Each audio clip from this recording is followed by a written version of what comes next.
Pemirsa, banjirop yang menggenangi sejumlah kawasan di Jakarta Utara masih kembali terjadi sejak Senin hingga Rabu kemarin. Ketinggian banjirop berkisar mulai dari 5 hingga 20 cm. Dan untuk mengetahui informasi selengkapnya, pemirsa, kita langsung bergabung dengan rekan Said Masyur dan juru kamera Fatan Jauhar. Said, bagaimana kondisi banjirop di kawasan Kampung Lodan saat ini? Apakah sudah mulai berangsur surut? Sudah mulai surut, Julita. Dari pantauan kami sejak kami tiba tadi sekitar pukul 6 pagi di sini, kami memantau tepatnya di RW 8, Kelurahan Ancol, Kecamatan Pademangan, Jakarta Utara. Ini kami lihat sudah mulai normal begitu, tidak ada lagi genangan air yang kami lihat.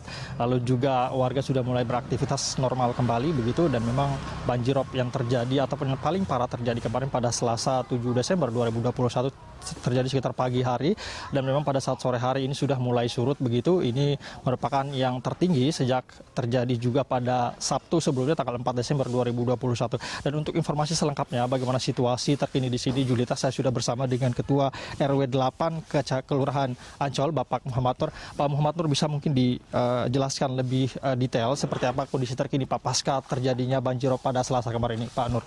Ya, saat ini masyarakat di wilayah kami ada sekitar 99% ya yang kena banjirop ini, dan mereka tiap hari bebenah lah, beres-beresin yang kena banjir apa. Terus ada beberapa tempat pengungsian yang ada di sekitar ini, mereka masih ada di tempat pengungsian, ada sekitar 3 lokasi pengungsian di wilayah kami. Jadi saat ini mereka lagi harap-harap cemas nih ya per hari ini, apakah banjirop ada lagi atau enggak gitu. Pak Nur, ini seperti apa sih Pak kronologi terjadinya banjirop yang hari Selasa kemarin? Itu katanya yang tertinggi Pak sejak beberapa tahun terakhir Pak. Ini bisa diceritakan dari jam berapa naiknya air, lalu kemudian seperti apa yang dilakukan warga pada saat itu? Ya, banjirop yang kemarin hari Selasa itu puncaknya sekitar jam setengah 10 ya. Jadi dia mulai setengah 10 dia sampai ke jam 12 dia naik kencang. Jadi antisipasi warga karena Sabtu tanggal 4 kemarin mereka sudah banyak yang berkemas-kemas. Jadinya mereka tidak terlalu panik karena sebagian barang masih dia ungsikan ke tempat-tempat lain, dan juga antisipasi dari pihak pemerintah ada standby dari Damkar dan dari SDA untuk memompa air bila saat banjir besar, untuk saat surut dia udah bisa pompa. Pak Nur, ini maaf, ini ada berapa warga Pak yang terdampak khususnya di RW 8 ini, dan Bapak tadi menyebutkan ada sebagian yang sudah mengungsi Pak. Ini di titik pengungsian di mana saja, dan ada berapa kira-kira yang mengungsi sampai saat ini Pak? Yang mengungsi sampai saat ini ada sekitar 120 di 3 pengungsian.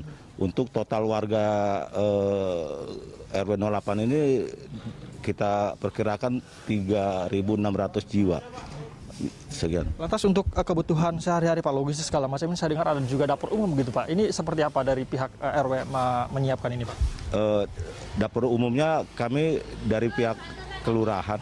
Jadi mereka menyiapkan dapur umum per kemarin mereka siapkan dapur umum untuk wilayah kami, dan sehari per makan kita dikasih 1.000 kotak, untuk pagi 1.000, siang 1.000, malam 1.000 gitu. Dan juga ada udah 2 hari juga ada di wilayah kami yang terdampak di RT 1 itu, dia buat dapur umum tapi untuk areal mereka sendiri. Baik Pak Nur, saya kembali lagi ke banjirop tadi Pak. Ini kan bukan baru pertama gitu ya Pak terjadi, ya sudah beberapa kali. Pertengahan tahun kemarin Juni kalau nggak salah itu terjadi lagi Pak. Ini sebenarnya apa sih yang menjadi penyebab utama terjadinya banjirop khususnya di sini Pak? Ya, sebenarnya ini harusnya tidak akan terjadi jika dermaganya Pelabuhan Sunda Kelapa. Kebetulan kami di samping Pelabuhan Sunda Kelapa. Jadi jika mereka dermaganya dia ditinggiin, kemungkinan besar kami tidak akan terkena seperti begini. Ini imbas dari mereka yang tidak mau tinggikan dermaganya, gitu. Baik, berarti tanggul yang kurang ditinggikan begitu ya Pak. Ini ada harapan yang mau disampaikan buat pemerintah mungkin untuk meninggikan tanggul atau seperti apa Pak? Ya, harapan kami Pelindo untuk Pelabuhan Sunda Kelapa segera untuk meninggikan tanggulnya, dan emang dari pihak kelurahan pun sudah tinjau mereka, dan sudah ada pertemuan antara kelurahan dengan pihak Pelindo. Dan juga kami juga hari ini juga ada pertemuan dengan pihak Pelindo untuk masalah banjir ini.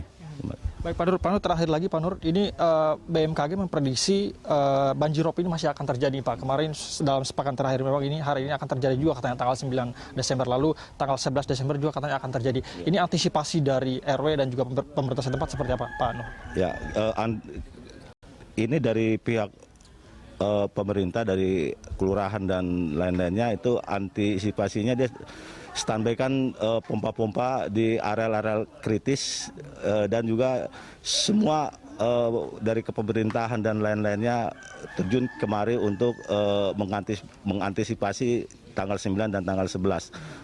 Sampai dari Angkatan Laut pun kemarin timnya juga sudah ada di wilayah kami. Terima kasih banyak Pak Nur, Ketua RW 8 Kelurahan Ancol, Kecamatan Pademangan.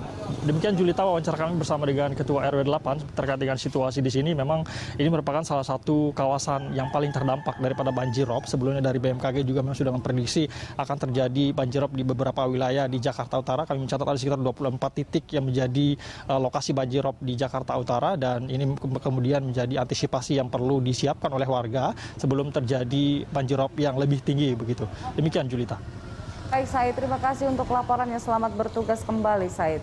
Pemirsa, demikian laporan dari reporter Said Masyur dan juru kamera Fatan Jauhar dari kawasan Ancol, Jakarta Utara.